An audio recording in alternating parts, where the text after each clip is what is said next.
Takže ahojte, teraz vám ukážem, ako zoberiete obchody z trade alertov. Takže idem otvoriť môj telefón. Ako ich dosiahnete a budete ich mať na vašom telefóne, či je to Android alebo iPhone. Prihláste sa do AKASH-X aplikácie. A dole vidíte trade alerty tu. A tuto máte tie trade alerty. Tuto vidíte posledné obchody.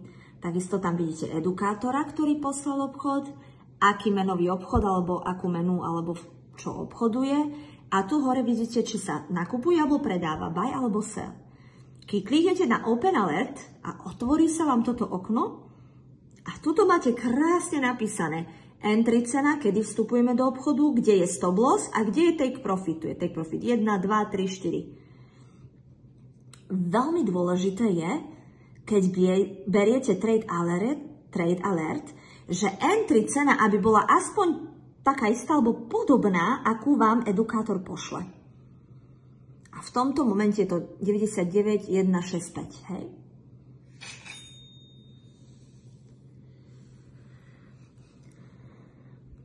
Tak.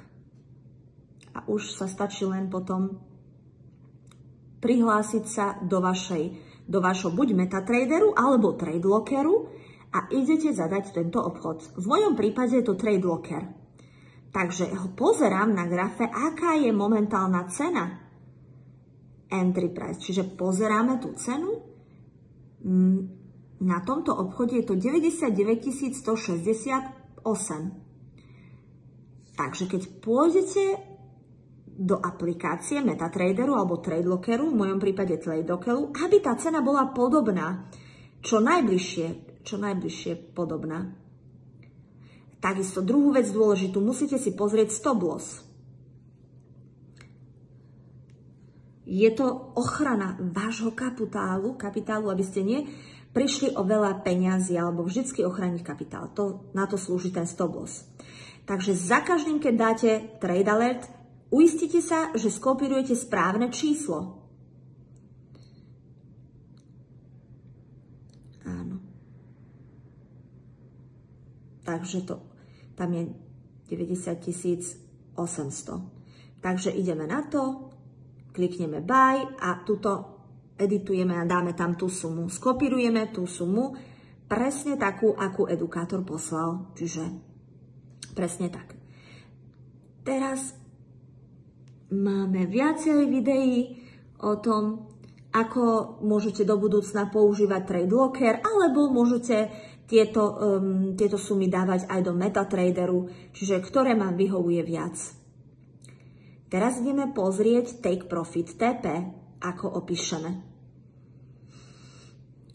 Vidíte, že máme viac Take Profitov. Máme TP 1, 2, 3, 4, 5. Niekedy až po 5. To znamená takže keď si berieme trade alerty, ktorý skopírujem, ktoré číslo? 1, 2, 3, 4? Keď prichádza trade alertom, TP1 je vaša najbezpečnejšia možnosť.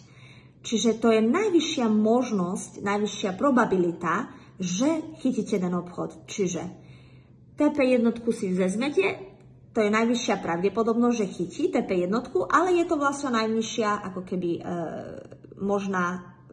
najmenší možný zisk. A keď pôjdete na Take Profit 2, 3, 4, záleží to od toho, ako obchodujete, aký štýl obchodníka ste a tak ďalej. Môžete po konzultácii s vašim sponzorom ďalej skonzultovať, akým spôsobom máte brať aj TP2, TP3, TP4. Pre začiatočníkov ja osobne ako Aneta odporúčam, aby ste na začiatok zadávali TP1 a keď sa naučíte neskôr samozrejme s vašim sponzorom potom konzultovať, ako dávať TP2, TP3.